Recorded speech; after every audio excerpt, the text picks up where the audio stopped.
one final development from the meeting with Donald Trump and Prime Minister Benjamin Netanyahu.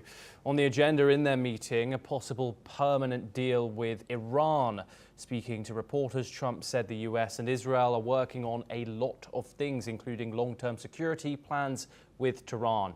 He also repeated his claim that US strikes during last month's Iran-Israel conflict obliterated Iran's nuclear facilities.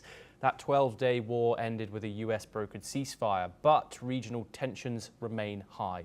The talks could shape the future of Middle East diplomacy.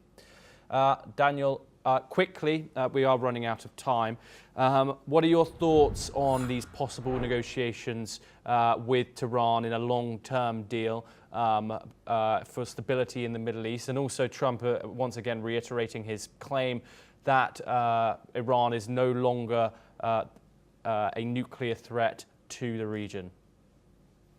Well, it's not a nuclear threat for now, and negotiating with Iran is a fundamentally insane proposition for Trump or anyone right now. I think he's rather obsessed with getting a deal done so he can say deal and talk about the art of the deal and maybe sell some books like that. But what's the point of talking to Iran right now? They're still a hostile rogue state. They have a $20 million bounty on Trump's head, and they'll never abide by any deal they get into. That was the problem.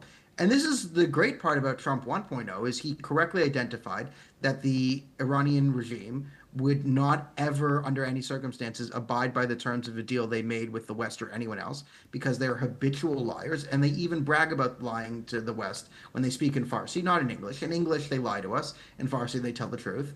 So they have publicly no inclination of ever sticking to a deal, which makes signing a deal with them foolish. Will Netanyahu have to go along with this farce and sign a pretend deal with the regime? No, who knows? But the reason why Trump brought peace to the region through the Abraham Accords was he was able to correctly identify that the Iranians can't be trusted. The deal was bunk. It wasn't worth the paper it was written on. He tore it up, and then it reset the power balance into a more America-aligned way, and brought the Arab states and the Israelis together. And he might, if you get into another deal with the Iranians, he might undo all the Abraham Accord progress. So we'll just see, we'll roll the dice and see where Trump falls on certain things. And he'll say things, he'll say other things, he'll do things. What are they? Who knows? Daniel Boardman, thank you very much for your insight and joining us on the program. We will bring you